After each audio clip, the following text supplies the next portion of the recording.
Hello, everybody. My name is Ian Kirkpatrick. I'm an author, idiot, and loin streamer, and today we're going to be talking about a little bit of cringe that I was involved in this last weekend. Not this weekend, a week ago from now.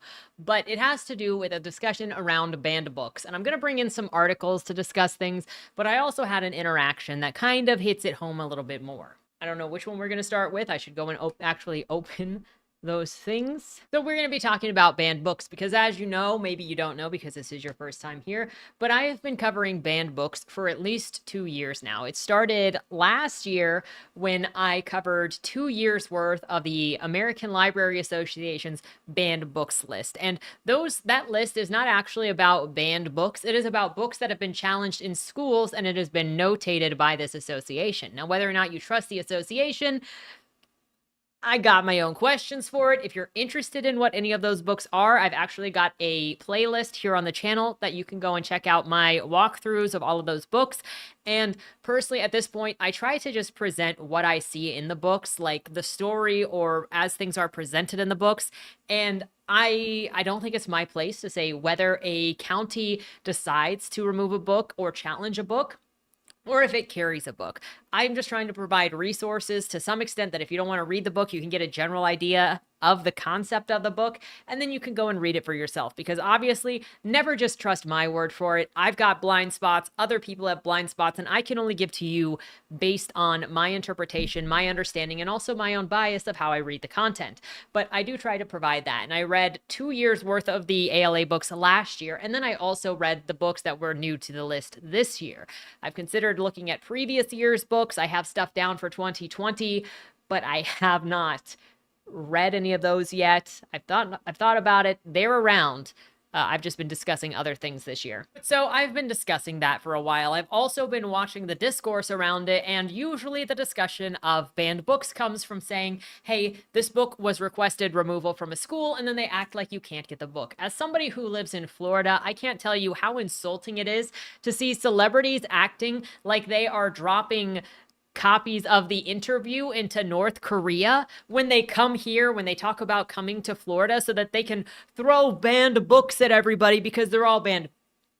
It's Florida. You can still walk into every Barnes & Noble, Books A Million, and even indie bookstores that host banned books weeks that then throw those same banned books at you. So no, they're not banned. And people in these states are not for wanting. These books are still available, but it's been turned into this freaking pony show of screeching and ignoring what the contents of the books are. Because you try to talk about these contents, and this, oh my gosh, another thing that drives me nutty. Okay, everybody is talking. Everybody, look, I'm exaggerating. Go with me here, though. Lots of people are talking about the Chris Tyson situation with Mr. Beast and grooming children, talking to teenagers in inappropriate ways when you're in your 20s. And then you see these people openly talking about sexual content with teenagers or thrusting sexual content on teenagers, and nobody talks about it because it's books.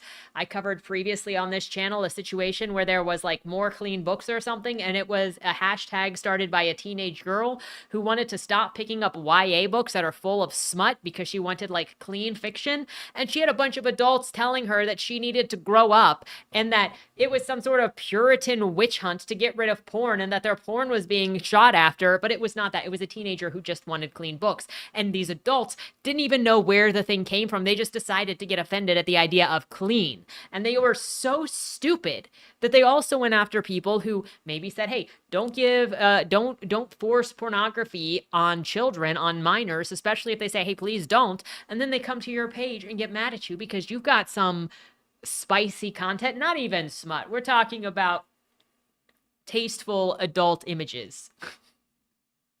We're talking about art that shows some tots, okay? That's all that we're talking, like drawn art.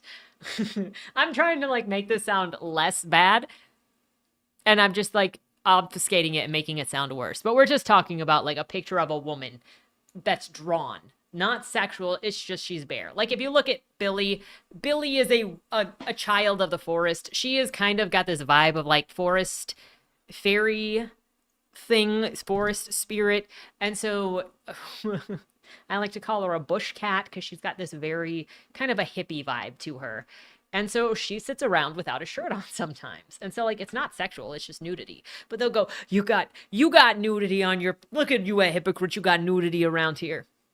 We're not talking anything about anti anything, but it seems like you discuss pornography in children's literature, pornography in YA, pornography period, a desire to have some friendships that are not turned into sexual relationships, and then all of a sudden people start calling you a bigot.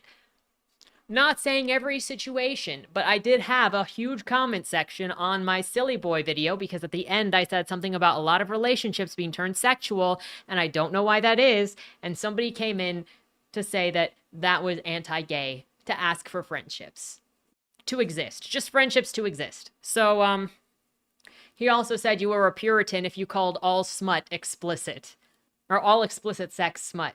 So the conversation is just, but I'm digressing here pretty bad. So we're going to be talking about book bans in general. I got a couple of articles, I got an interaction, and then I have something that ties into a local election because I was contacted on Saturday morning by a local politician asking me for my vote. And so I asked him about banned books and got a response. This is relevant in a couple of different ways to in general conversation, but before I get further into this, because I've already digressed pretty long.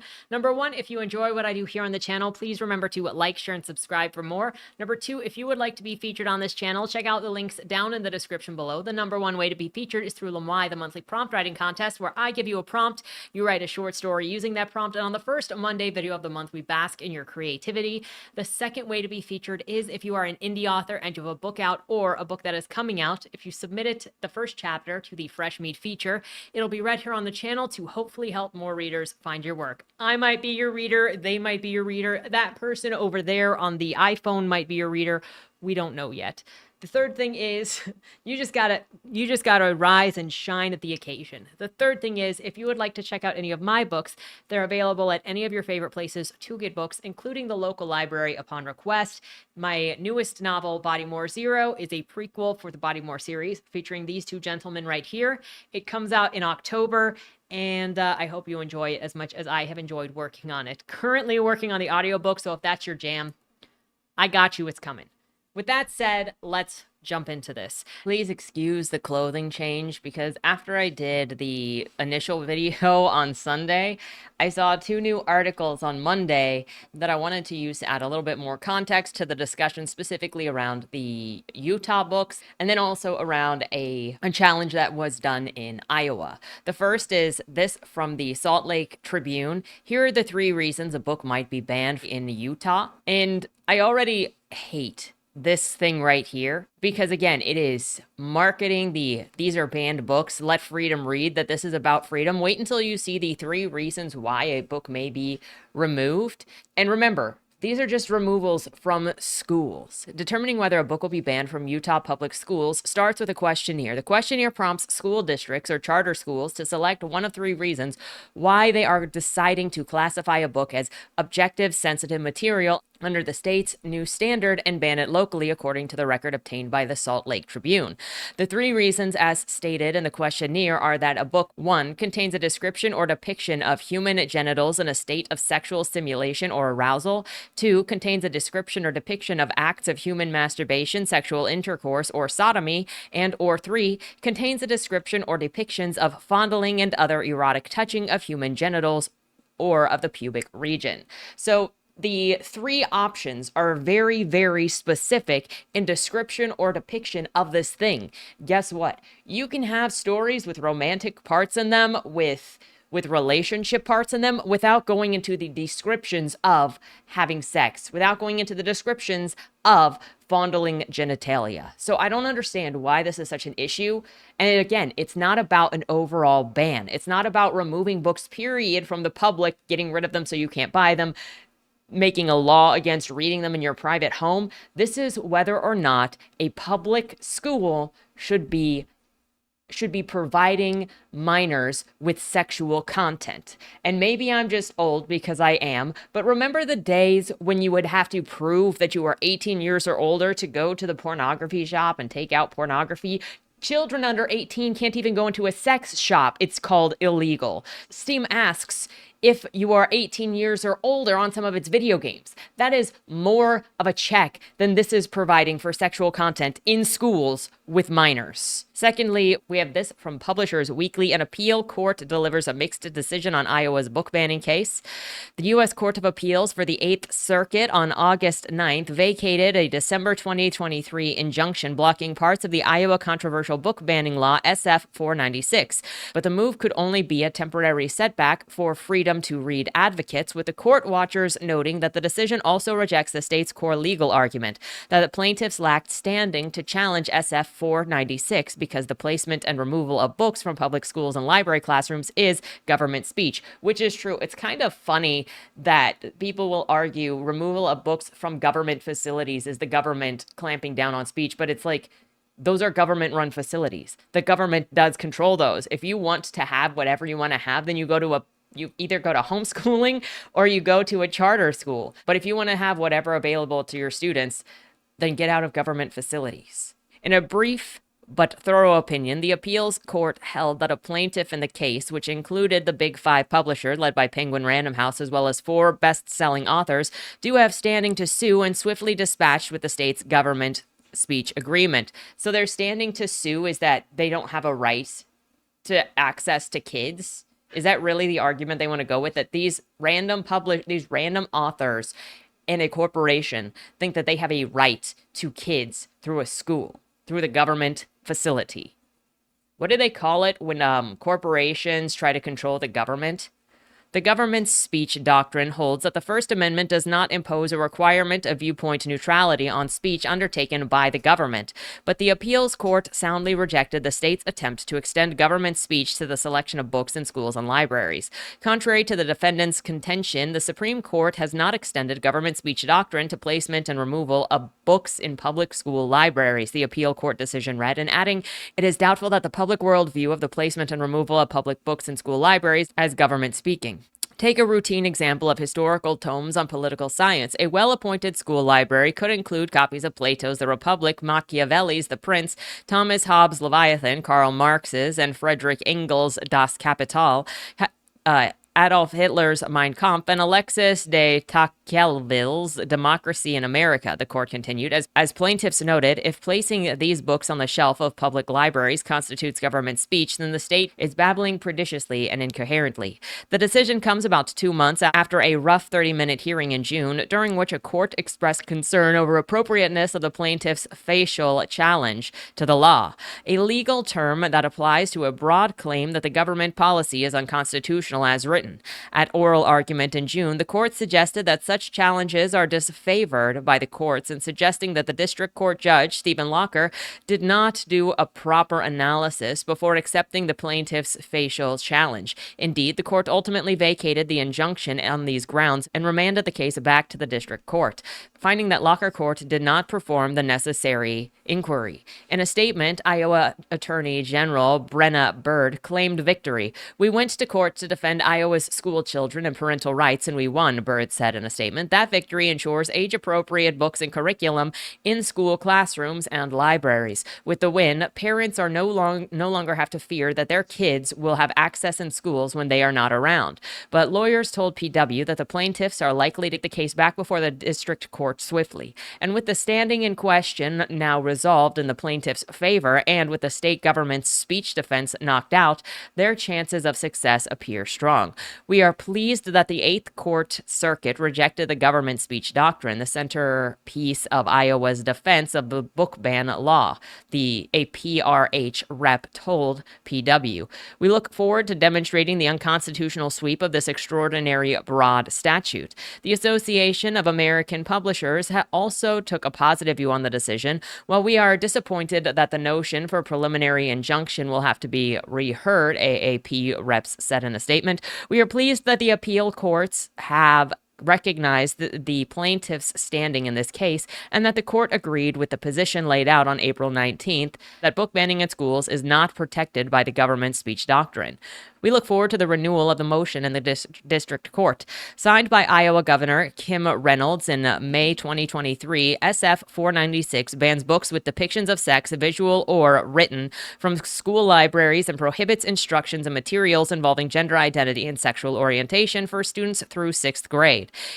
In response, various Iowa school districts have reportedly allegedly pulled hundreds of titles from their shelves, more than 3,400, according to one study by the Des Moines Register, including a disproportionate number of books that contain LGBT characters, historical figures, and themes. I have to ask, number one, this is very specific. It said depictions or visual representations of sexual materials from K through 6th grade. 6th grade. What is that, like 12?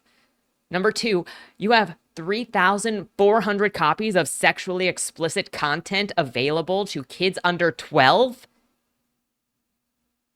I still do not understand how this is even an argument, because we have so much content in general discussing, so much discussion period about inappropriate conversations with minors. It's not just Chris Tyson. You got Dr. Disrespect. You've got the teachers who are having sex with their 13 and 14-year-olds, stuff like Tampa. And you got people talking about pedophiles and grooming all the time. And then you have this stuff, and they get by because they're teachers, because they're publishers, and they're using their money and their power to force their books on children, into children's spaces. I don't understand how this is so overlooked. I don't understand how it is only, I say overlooked. You've got obviously parents fighting it. You've got small groups of areas fighting it because that's why these are happening. But you got a bunch of teachers who are perverts. You got a bunch of openly perverted authors and publishers pushing inappropriate content on kids. And then if you say these sexual books disproportionately included LGBT things, why have you considered possibly that books that are containing LGBT characters are disproportionately overly sexual? Why is it that so many books containing LGBT characters, even for kids, are so overtly sexual? Do you find it weird, maybe, if an adult is writing constant sexual experiences for a 13-year-old? Can we talk about any of this? I remember seeing in the thread with Jackie, which we're going to get into in a bit here.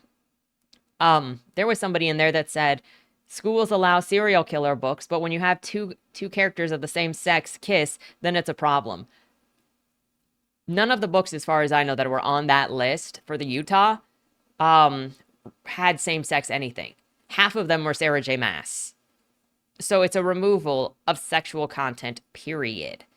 And I'm really sick of people trying to shield stuff by saying it is some sort of discrimination, whether it is racial or sexual or otherwise, when it is literally just about exposing children to sexual content. There are developmental studies for decades that talk about grooming behavior, that talk about what children are ready for or not ready for, that cover in detail this kind of stuff and why this is sketchy. Bro, I was watching a video the other day, at the point of recording this, where somebody was saying a 34-year-old dating a 20-year-old was an issue because a 20-year-old doesn't have a fully developed brain. Now, I can say that I think it's predatory. I can say that I think that age gap is, you're not going to have a lot in common because 20-year-olds are 20-year-olds. But like, if you're going to make an argument that a 20-year-old doesn't have a fully developed brain so they can't make their own decisions, when does somebody count as an adult? If you're saying that this 20-year-old can't get into a relationship, why can a 12-year-old read porn?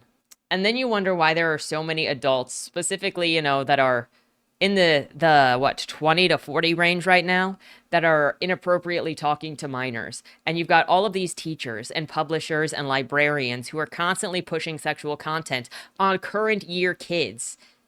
And you don't think that, one of the symptoms of child sexual abuse is an abuse of boundary, is an erasure of boundaries, so they don't know what is or is not appropriate behavior, and so they were sexually abused, and so then now they, as adults, don't see the issue with talking to children about sex because they were talked to erotically, and kids don't know any better. They can't. I can tell you that even me, when I was young, I'm trying to remember what age it was.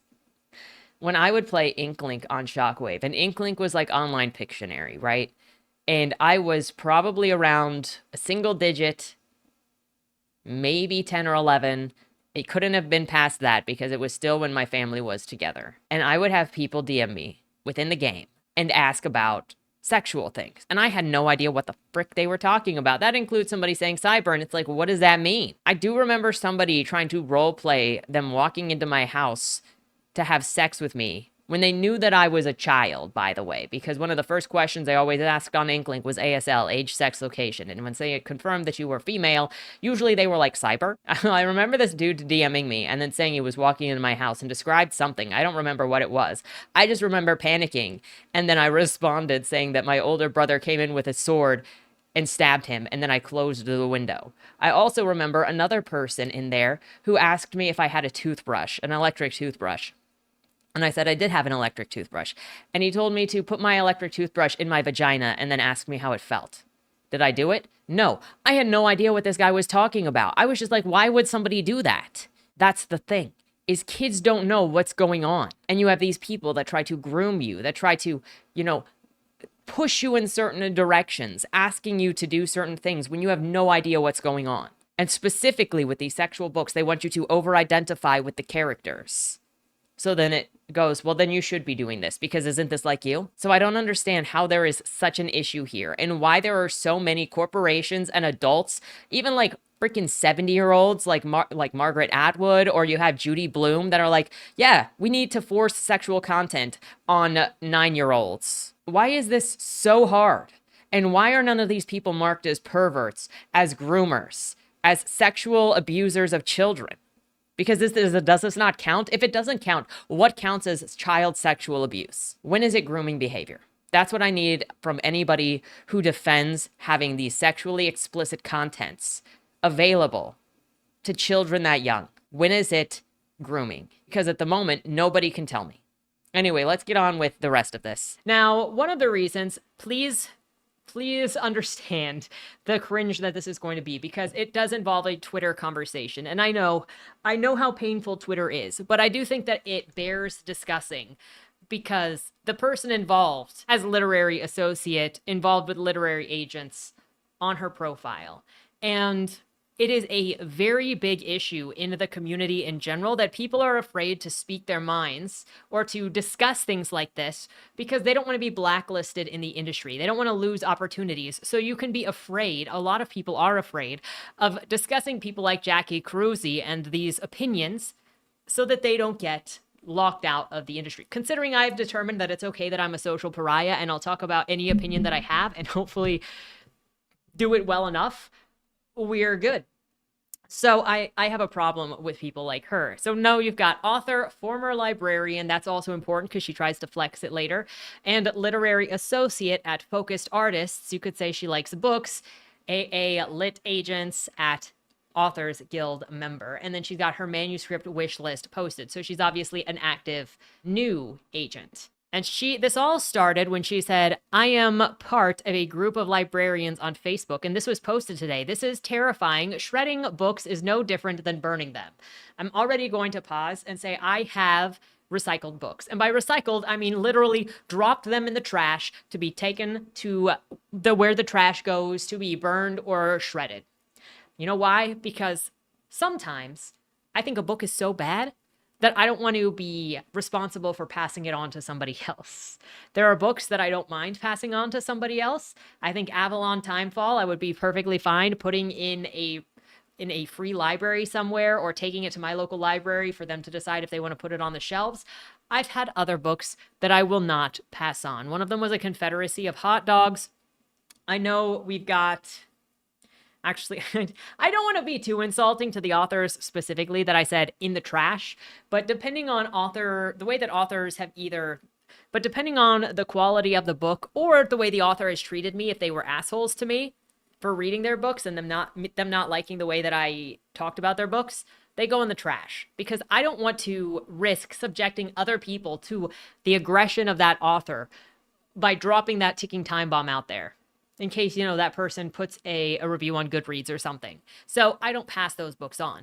And along with this, she posted the link. I'm in Utah. We just received a list of 11 books that we have to pull from every school in the state. The process is that we will pull the books and then they send them to the district office to be shredded. I am gutted. One is Forever by Judy Blume. And then she posts the list. Now, first things first, I can't say that I'm a fan of Judy Blume. I've heard her name come up before. I've never read her books, but I know that they constantly are about exploiting teenager experiences from specifically the 70s. So her books were relevant maybe 50 years ago. Times have changed. It's okay to say that. But I looked up Forever, and I have to agree, Forever deserves to be burned. You know why? Okay, you see this nice gentleman right here with the black hair? His name is Ralph. Now, in Forever, it's about a girl falling in love with her boyfriend and having their first sexual experience together. He names his penis Ralph. That is such a disgrace. Ralph doesn't deserve that. And so the book deserves to be burned. But in all seriousness, let's take a look at these books. Blankets by Craig Thompson, A Court of Frost and Starlight by Sarah J. Maas, A Court of Mist and Fury by Sarah J. Maas, A Court of Silver Flames by Sarah J. Maas, A Court of Thorns and Roses by Sarah J. Maas, A Court of Wings and Ruin by Sarah J. Maas, Empire of Storms by Sarah J. Maas, Fallout by Ellen Hopkins, Forever by Judy Blume, Milk and Honey by Rupi Kaur, Oryx and Crake by Margaret Atwood, Tilt by Ellen Hopkins, and What Girls Are Made Of by Elena K. Arnold. Now, I'm not familiar with most of these. I mean, I'm familiar with anything by Sarah J. Maas. I've only read 2 of them, but I know what her fairy books are. I'm also familiar with Ellen Hopkins, as she has had 2 or 3 books on the ALA list this year and in the last 2 years, in the years that I have read the ALA books. And she likes to do books that torture teenagers, that are angsty teenager garbage, okay? The one that I had to read this year was called Tricks, and it included teenagers who were sexually abused in different ways. I know one of them had a guy who went to Las Vegas with it was an underage guy with an older guy that older, like at least 35 years his senior, took him to Las Vegas and he became a prostitute. You had the one chick who wanted to get with her boyfriend who was not religious, and then her parents sent her away to some camp for troubled teens where she was raped by the people at that camp. And it was theoretically about girls or teenagers being trafficked, but it was so bizarre. It had like 5 or 6 different teenagers where it read the same with slight variations between them just to torture more teens. And I remember Crank, which was about a teenage girl who got hooked on crank, and it was a part of a trilogy. And it continuously praised the mother in that. And that was inspired by her own situation, Hopkins' situation, with her daughter. So I'm familiar enough with Hopkins to know that there's also a book that is it's called Identical, and it's about a set of identical twins. And one of them is raped by their father. And then you find out that the identical twins are split personality or something like that. So her books are just teenager rape porn, teenager torture porn. And then I know that Margaret Atwood said that Oryx and Crake was not appropriate for younger kids, younger teens, because she recently did a post on her own page about this exact thing in her book being removed from Utah and her throwing a fit over it. And it's like, if they share a library with the 15-year-olds, with the 14-year-olds, should it be removed? Anyway, these are the books. Let me know if you're familiar with any of them. But now you know exactly the thing. And so I specifically said, oh, please stop with the fear mongering. You've never recycled a book. Look, books are not these sacred objects, which I already went into how I've thrown books away. Just stop, because it is fear mongering. You can get these books. Like I said, you got freaking celebrities from other states saying that they're coming here to throw banned books at people that you can already freaking buy. And then people overseas are seeing this news and thinking that these books are actually banned, and they're not. They're being removed from a school library. I wasn't the only one talking about this. After I posted about it, T. Alex Radcliffe, who you've seen on this channel, I had a discussion with him about Shadow of the Conqueror, and later I will eventually have a discussion with him about Fourth Wing and the Fourth Wing series. He was already like, we should do this, and I was like, okay, we'll do it. He also got into this with addressing her with, I'm pretty sure that kids will survive missing the Gooner bait that is the ACOTAR series, with Jackie saying, I'm pretty sure kids thrive if they have access to broader worldview. Alex says, a broader view. ACOTAR is a meandering mess. I won't cry because your favorite romantasy author isn't getting a payday on the tax dollar dime. And then Anise is reading, says, found the Nazi easy to spot their enthusiasm to decide what's appropriate for everyone else. And the whole glee over destroying books thing. Number one, if you just throw around using the word Nazi to try to intimidate, blackmail, or insult people into silence, you're a disgrace.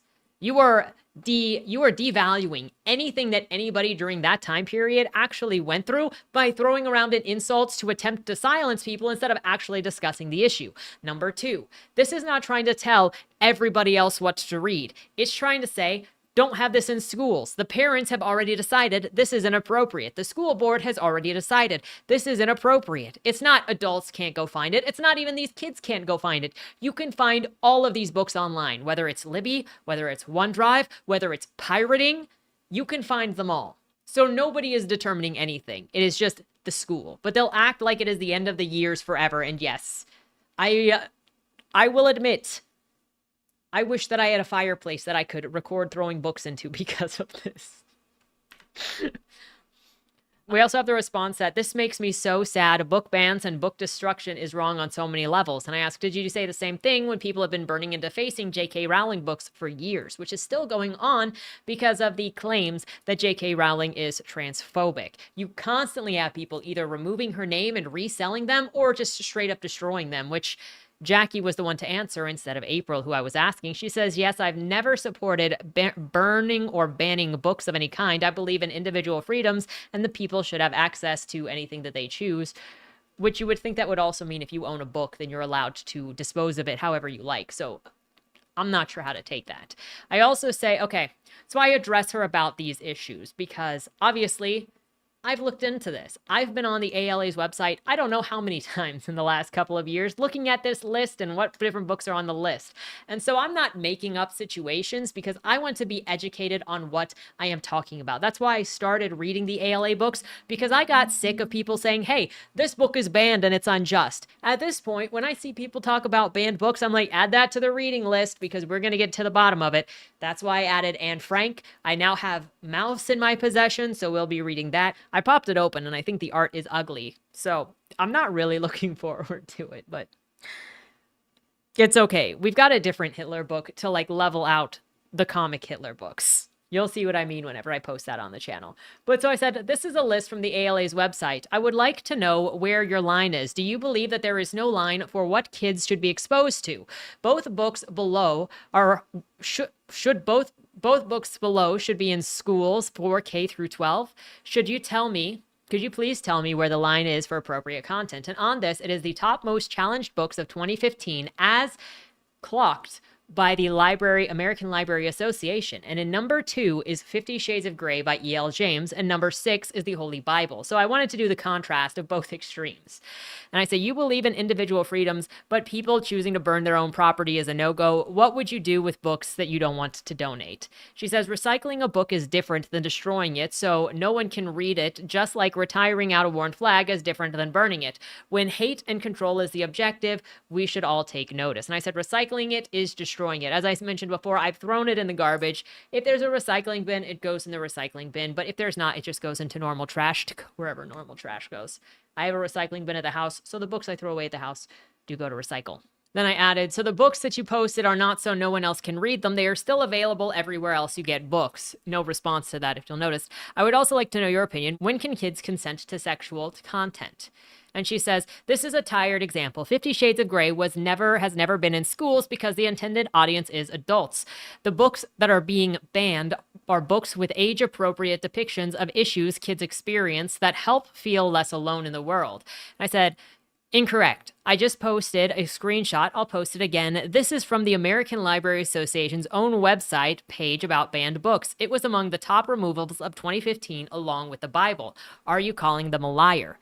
Just in case, here is the webpage. So you were either lying or uninformed. Can you tell me what kid experiences are depicted in ACOTAR series? And if you've done any research into the ACOTAR series, you know that is actually a new adult or adult book. It was sold as YA because the publishers asked for that. And I've got receipts for that. She also says, I know exactly how school libraries work. I was a school librarian. You were the one who went straight to sexual offenses against children, which says more about your mindset than mine. And I'm talking about freedom to access information, and no one should control that access. So the problem here is that you need to look at the list of reasons as to why books are banned on the list, why books land on the list in the first place. And in I would say 80% of the cases, some sort of sexual reference is in them. And I can also say, having read those books, a majority of them have sexual content in them. Not all of them. I mean, even Looking for Alaska, which had less sexual content in it, the only sexual content in it was the stripper that they hired to do the auditorium thing, which... Look, you started doing a stripper dance at a high school. You're going to get arrested. You're going to get a record as a predator for that. Those kids set that guy up. But that one and the Mostly True Diary of a Half Indian, that one had them talking about boners a couple of times, but those were the least sexual of the books on the list. Many of the other books heavily featured sexual content. I think Out of Darkness actually didn't have a ton of sexual content in it. It had some references, like the stepdad coming into the bathroom when the 4-year-old girl was in the bathtub taking a bath and he started jacking off. And there was the rape. Oh, I forgot about the rape. That's true. That's kind of a big deal, where he takes his stepdaughter into the woods and then rapes her in front of her little brother, and her boyfriend is tied to a tree watching this. You know, he says you got to plow your fields sometimes. It being heavily featured as a main aspect of the story kind of makes you question. Also, I told her that, girl, you did not know the ALA's list of removals because most of them do have sexual content in the lists. You don't even talk about the contents of these books. You call kids accessing porn a freedom of info. Can people use school libraries to look up porn on the PC? And below, I posted a blurb from the Goodreads page for Forever by Judy Blume. And it has, one of the criticisms this person had is Ralph. Michael, the boyfriend of the story, is considerate enough to name his penis Ralph, thus ensuring that his girlfriend, whoops, forgot her name already, this happens when characters lack personality, won't be frightened of it. And that I would Ralph in my mouth a bit. The worst part was when they were doing the whole long distance thing and Michael wrote her a letter that was all, I love you and miss you, forever Michael. P.S. Ralph also misses you. So that you're not talking about freedom to access. Can you tell me why the books were removed? Again, you'll see that there is no response here. She doesn't know why the books were challenged or removed.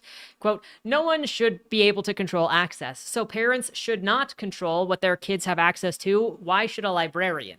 Also, enjoy educating yourself. And then here is one of the top videos that shows up when you look up ACOTAR on YouTube. She did the entire plot of at least one of them, a court of whichever one that is. There was also this, these are a little out of order apparently, despite being in numbered order. I don't know how it's working the way that it is, but this was in response to her telling Alex that kids thrive on a broader worldview. And I said, like, wingspan, kink, and dick size equals erotic touch and blowjobs in the middle of an active battlefield. What do you call people that actively try to expose kids to sexual content? She says, none of those things are in the books being banned. You need to educate yourself so that you can present a valid argument. I responded to her, the wingspan kink is in A Court of Mist and Fury, the second book in ACOTAR, and A Court of Wings and Ruin has a battleground sex scene. You posted the link to the book's removal, and you don't even seem to know anything about them. And then I posted a second blurb that, in the author's own words, description of A Court of Mist and Fury, saying, educate yourself. Can you tell me a single detail about these books? Again, you'll notice there is no response because she doesn't know anything about these books and she can't talk about them. So what I posted was ACOTAR's age range is new adult and adult aged 18 or over due to spicy scenes and adult content, including violence and death. So you'll recall in her previous comment, she said that 50 Shades of Grey was never in school because the intended audience was adults. So if her entire issue is intended audience is adults, then this being new adult 18 and over, then it shouldn't be in schools. We can at least agree on that, right? In A Court of Wings, is A Court of Wings and Ruins spicy? Yes. Aqua War is spicy, with plenty of love and sex scenes, and then there are also some steamy, sweet, and flirty moments between Rysand and Feyre, as well as the other characters. However, in my opinion, the sexual tension and anticipation are nowhere near the levels of its predecessor, Akamath, which is A Court of Mist and Fury. I forgot to also say in this situation, you can find a review of Akatar and Akamath on my channel, because I read both of them. Akamath was on the ALA's banned books list for this year, I think, or last year. It might have been last year. Or both years. But it was on the recent ALA bans books list or challenged books list. There's also a scene in A Court of Mist and Fury when Rysand has Feyre on his lap because they've gone to the Court of Nightmares and he's showing off his big dick energy. And so he has her sit on his lap because he's got to show that he is in control, and he is fingering her in front of an audience. And eventually, you know, the one audience guy that's really, really watching calls her a whore, and then Rysand breaks his finger. But so you've got this entire description of his fingers up inside Feyre. But there's that. Then you have, as their New York Comic Con 2019 panel began, Laurel K. Hamilton, author of the popular Anita Blake series, admitted that she wasn't familiar with Sarah J. Maas before being asked to read the panel, and doesn't read young adult fiction, but read Maas's A Court of Thorns and Roses series with her husband as a little book club. Hamilton remarked that Maas's books being shelved in the young adult section felt a little mislabeling. Perhaps the not so young adult section would have been better, and that she had no idea that young adults had exploded like that. Maas agreed and said that we were now in a golden age of YA, thanks to Twilight and the Hunger Games, but that Akatar does skew a lot older. She was surprised that it was shelved as YA, especially considering that there are 3-day sex marathons in the books. In the one book, A Court of Mist and Fury. The discussion around Sarah J. Maas's books isn't new. Often the term new adult comes up in reference to her work, but Maas mentions that new adult categorization hasn't really caught on the way publishers hoped it would. She agreed to publish Akatar as YA as long as her editor wouldn't censor any of the sexual content. So even in the author's own words, it was meant to be adult, but the publishers said that they wanted to put it in YA because it would sell better there, and so then we ended up getting a ton of smut in YA. So clearly it wasn't meant to be there, but also clearly this agent, this librarian, doesn't read the books. And so I said, who would have thought that I'd meet a librarian today who doesn't read? Not on my bingo card. Alex, I love how these people defend books they've never read. And she responded with, another person who thinks all librarians do is read. This one is definitely on my bingo card. Librarians are frontline advocates for freedoms and human rights. Looks like you are the ones who need to read. The librarians are not the advocates for human rights, the front lines of advocates for human rights and freedoms. I've never heard that. You curate books. But if that's you, feel free to make a comment down below. But you can see why people would not necessarily disagree with her openly, because she's an agent. She can tell her friends not to pay you any mind, to keep you out of the industry. And that's how they maintain control. That's how a lot of people maintain control. It's not just them. You look at the special clubs on YouTube. You don't criticize or you don't climb the ladder. A lot of people do it. I am still asking you, when a kid can consent to sexual content, you haven't answered yet. I come back here and Alex says, lady, you are arguing with two people who review books and have read this book. It's clear you have no idea the position that you are arguing from. I also add, I never said all librarians read. I did expect a librarian talking about the contents of a book to have read it, especially when you say educate yourself. Is that too much to ask? I said, can you just admit that you were wrong about this book or didn't know the contents? I know that you're probably sweating uncomfortable and emotional, but it's okay to admit that you're wrong and you were defending something that you didn't even look at out of blind loyalty. That's what we're at with this, is nobody knowing what the heck they're talking about. This leads me into a conversation I had in a text message from a local politician asking me for their vote on Saturday morning. And so I asked what his opinions were on banned books. And he said it was his job as a parent to only choose what his child reads and what nobody else reads. But you're running for a school board, which means you're going to be deciding the curriculum and the school budget and where that budget goes. So you kind of got a little bit more of a responsibility than that. So I asked specifically the question of what would you do with the 50 Shades of Grey. Did it belong in schools? It was on the ALA's banned books list, top banned books list of 2015. Is that an appropriate book for school? And he ultimately said that that book would not be age appropriate for minors, but in that case, I wouldn't ban it, but I wouldn't prohibit adult students from accessing it either. So he would allow 50 Shades of Grey in school, does not see a problem with 50 Shades of Grey being in school. Now, I think that we've hit this opposite side of the pendulum of the spectrum where people think that they've associated removal of books with Nazis. So now you can never possibly ever remove a book, or else it is Nazism. Like, it's very difficult to have a conversation with certain people about this thing. And I think it's because they've made it political in a way that it was not meant to be political. Like, books have been removed for ridiculous and justifiable reasons for years. You don't have to go back that far to see people removing stuff like Huckleberry Finn or Of Mice and Men for claiming them to be offensive, for certain words being included, for certain ideas being included. That's racism, that's misogyny, that's insulting to women, that's belittling to women. That was the thing until a couple of years ago when it switched to saying racism or sexuality in books. And it's funny that the focus on sex came during 2020 when more parents were seeing what their kids were being given in school. So then we have some of these articles, and I think this is why it's become more and more of a political issue when it shouldn't be a political issue. Places like the New York Times saying fast-growing networks of conservatives group is fueling the surge of book bans. So now they've made challenging books, period, into a conservative thing because certain people are the ones that are running the big publications like the New York Times. So previously they may have run things like, hey, this book should be removed because it doesn't represent the times and it says words that make kids feel bad and it's racist. But now it's all conservatives that are just removing stuff. And it's everything that has to do with being over the top, Puritanism. And even just like, obviously, me talking about this stuff on this channel, I get called a Puritan. And I'm just like, do you even know what that means? It's some kind of extremist, okay? If not preying on children, if not grooming children makes me an extremist, I don't want to know what you are. I don't like to think that it has to be a political issue to be against abusing children. And then you come down here, it is constantly associated with, in Texas, 11 school board candidates backed by Patriot Mobile Action, the political action committee formed by a cell phone company, won in 4 districts this year, including Keller. The committee aims to eliminate critical race theory and LGBTQ indoctrination from schools. Leah Wamgnas, its executive director, said on Steve Bannon's War Room show, even books without sexual content can be problematic if they include LGBT characters because they are sexualizing children, she said. It is normalizing a lifestyle that is a sexual choice. Maybe something to consider. It has nothing to do with LGBT because there are plenty of things on this list that are not LGBT, which brings me to one of the things that feels fake on this list. Looking for Alaska was listed as having LGBT content in it.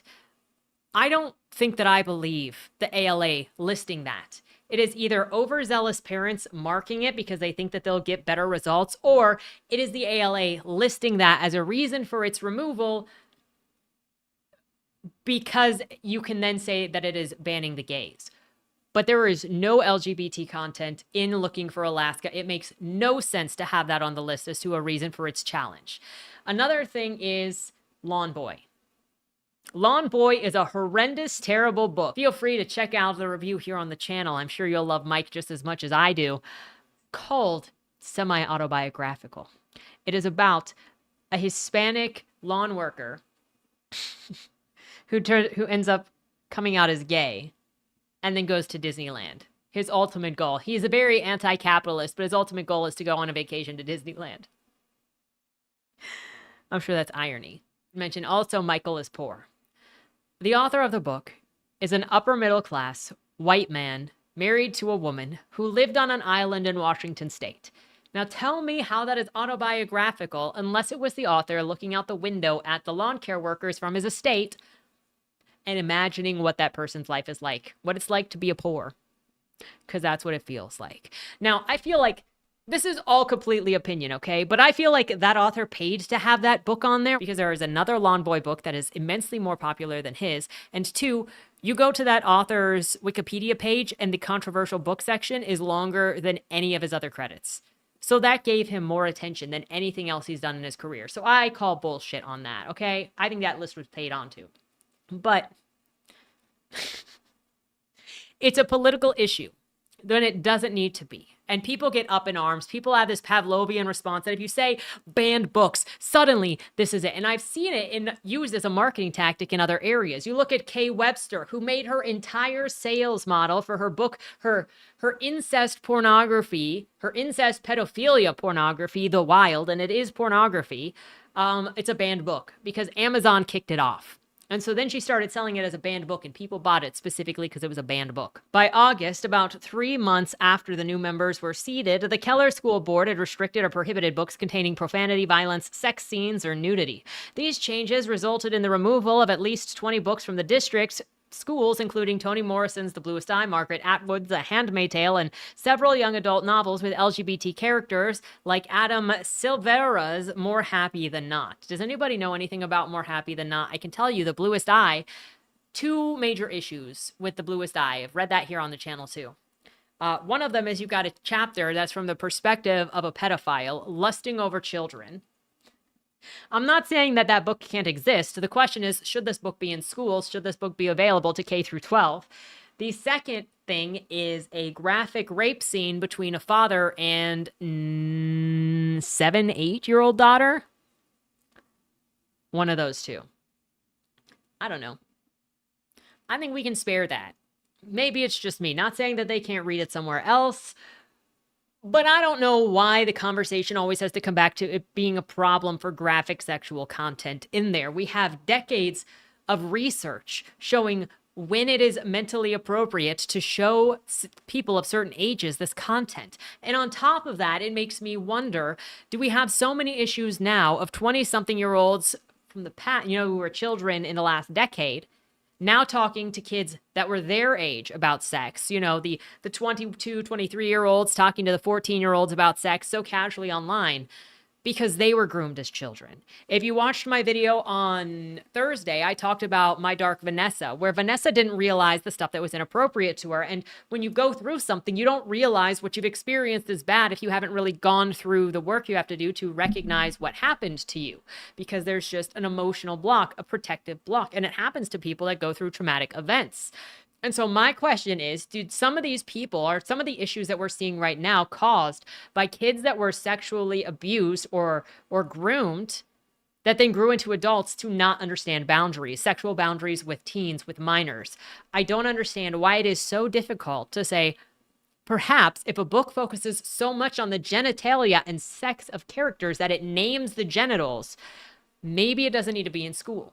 It can exist. Absolutely, it can exist. You can go to the public library, the online library, the book clubs, the store. But does it need to be provided by a public school? That is the question. And I don't know why it gets into, if you remove it from a public school, suddenly you're removing it from everybody in existence. It doesn't happen. They ran on the campaign that we're going to get pornography and sexually explicit books out of our school libraries. I don't understand how this is so hard. I really don't. I feel like I'm on crazy pills sometimes. The ACLU and other advocacy groups filed a federal civil rights complaint against Keller School District, arguing that banning books about gender fluidity creates a pervasively hostile atmosphere for LGBT students. Librarians in Texas formed Freedom Fighters, an organization that offers guidance to librarians on handling books challenges. In Florida, parents who opposed book banning formed the Freedom to Read Project that urges its members to attend board meetings and to track the work of groups like the Florida Citizen Alliance. So, not only that, so you've got these small individual communities that are saying, maybe we don't want that book. That's fine. I don't think it's the job of a national corporation or a national association like the ACLU to tell small locales what they are or are not allowed to do. That seems like an abuse, because we are a bunch of states. We have states' rights. So some national group, some federal group trying to tell everybody to abide by the same rules and you have no control over your community is bullshit. If you want those books in schools, go to another state. Go to a book club. Form a book club with your kids and go and have that. Go read the books with them. There are so many ways to do this, and the store owners, the book owners, are all about it. Every small bookstore in my area has banned books weeks, have banned books tables. Every indie bookstore that I know of. It's not that hard. So then you've also got stuff like this, where PRH launches a banned books resources site. You have multiple places that have launched different websites to read these books. You got this one. Wisconsin libraries would have to notify parents about books their kids check out under the GOP proposal. And so down here you have the bill comes at a time when Wisconsin Republicans are again proposing what they call the Parents' Bill of Rights, which would, among other things, give parents the power to review instructional materials for their kids. Taken together, the legislation amounts to intimidation of librarians and educators, all under the guise of parental rights. So do the parents have the rights to what their kids are reading, or don't they? Because if you go back to the text messages that I was given by original guy that is running in town, says it is a parent's right to choose what their kids read. However, here in a bunch of other places, we've got librarians and teachers determining that they should be telling what kids should read. So what are we doing here? These all speak to efforts to intimidate what type of books are being provided to students in schools, with the gross misunderstanding that books in schools are obscene or pornographic by any colloquial and legal definition. It is not by any colloquial or legal definition. We're talking about explicit content. They are already restrictions on providing obscene materials and federal regulations. Dietrich said her library bill followed conversations with parents and librarians alike and is aimed at allowing parents to determine what their kids are ready for certain themes.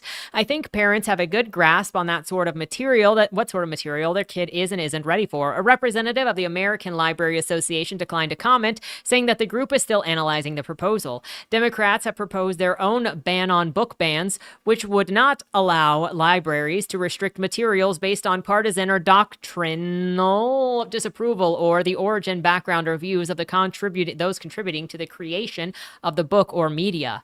That bill would not likely move forward in the Republican legislation. Oh yeah, so this bill, the Wisconsin proposal, would require librarians and school librarians to alert parents about what kids under 18 are checking out. So do parents have a right to know what their kids under 16 are looking at or no? This is specifically going after young kids, specifically trying to hide what adults are doing to young kids. And you know what you would find in this? Here you go. Former Arizona teacher serving 20-year sentence for sexually abusing a 13-year-old student has spent time tutoring fellow inmates behind bars, shows the records. Zamora was arrested March 2018 and accused of molesting her 6th grade student. The victim told investigators that he and the married 27-year-old had sex several times in her car and the classroom.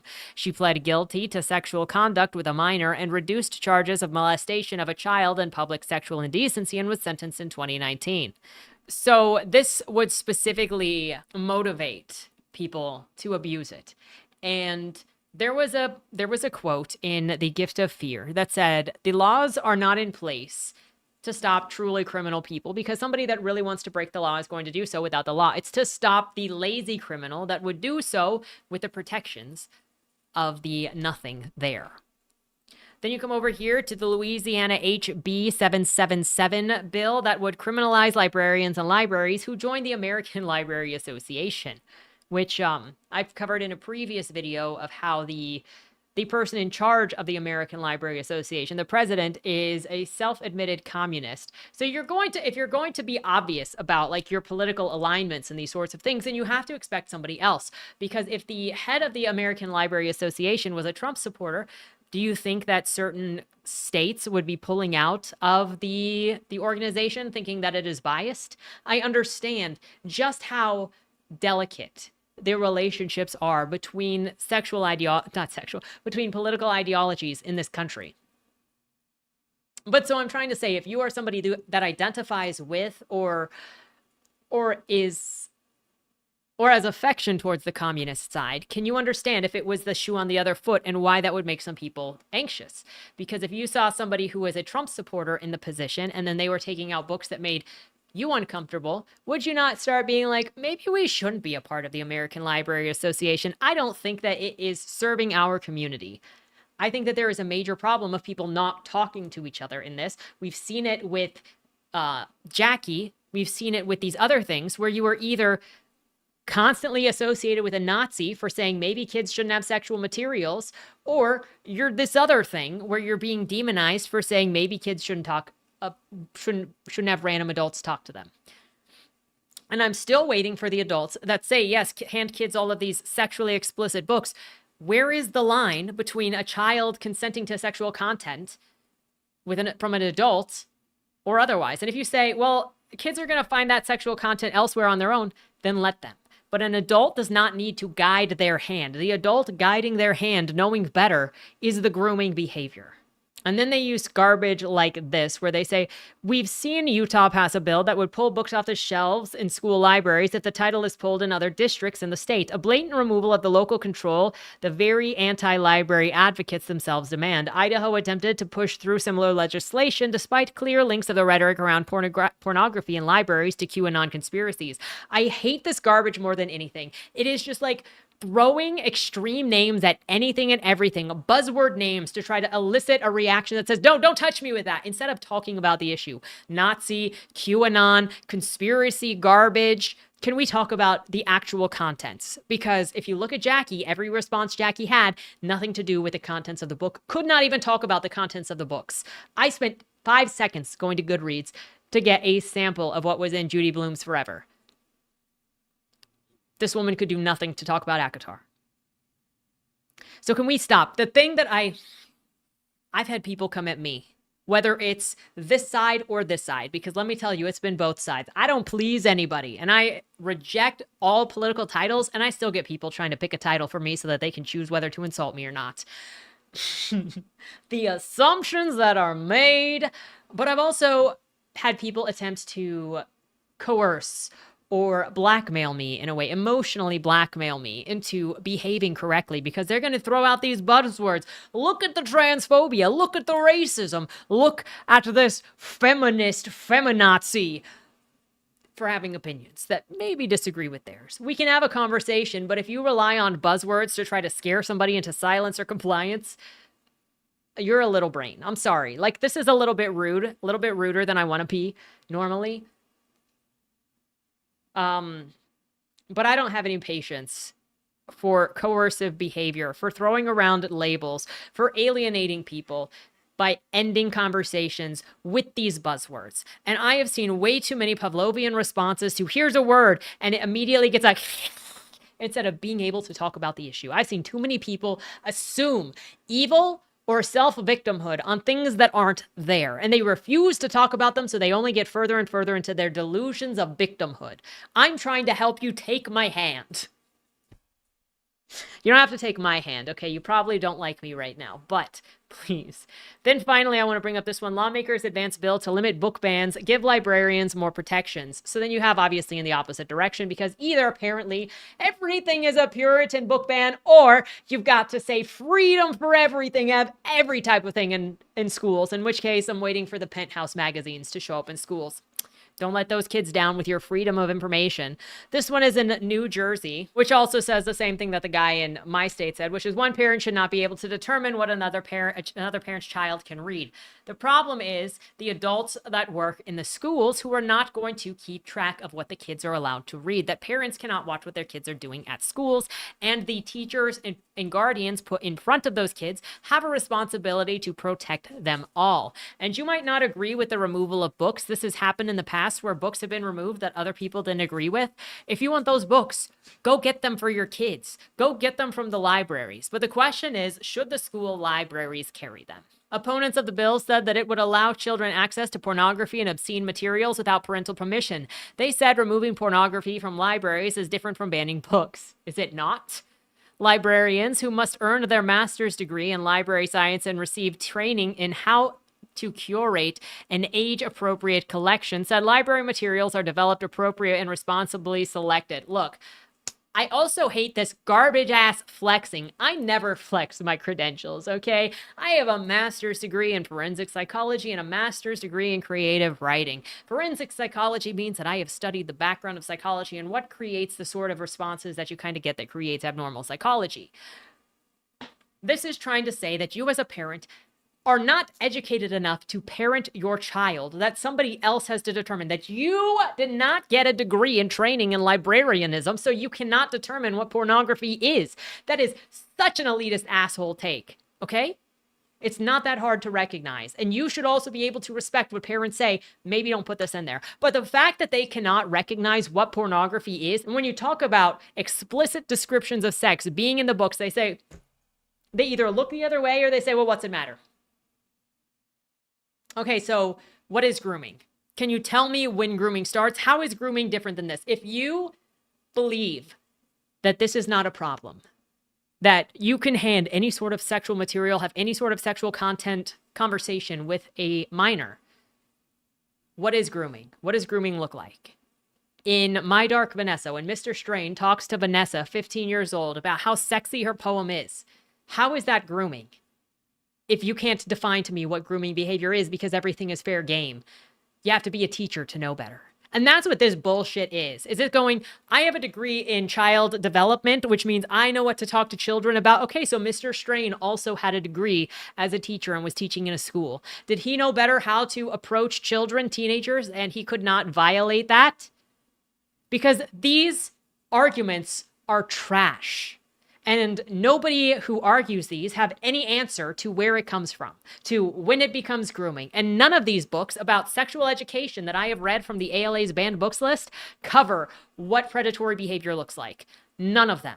And when I talk to people like Jackie, they don't answer what predatory behavior looks like. None of them can. So maybe the people in the comments who disagree with me, who hate me now, can actually tell me, I'm sorry, I don't hate you, but if I have made you upset, I understand. I'm a little abrasive today, I get it. But maybe you can tell me where the line is to determine these things.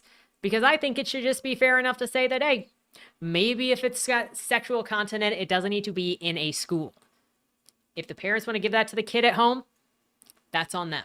But doesn't need to be provided by a school. And it seems like every time the words book ban comes up, they try to erase the specific situation to control the narrative as if the book is banned everywhere. And nobody wants to talk about this because they don't want to risk their opportunities in the industry, especially if they are authors or want to work as an agent.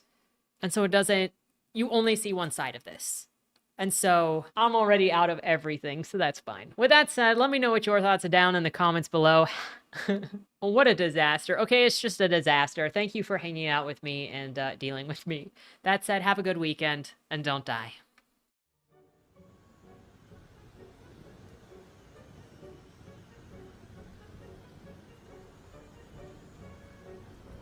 The only people who should come are those who want to meet their monsters. If this is what Agatha wants, I don't know how we can even dispute it. I change lives, baby. And I and them. Sweetheart, no bargains hold. Only fools know restraint. Only losers lose! I've been under the knife so many times, I'm practically immune to it. If your scissors are dull, may I recommend sharpening them with leather? I think I hit you. Mima says I must have a guardian angel. To enter the ring but abstain from playing is suicidal. Your virtue makes you nothing but a liability. You're gonna die. You're gonna die. You're gonna die.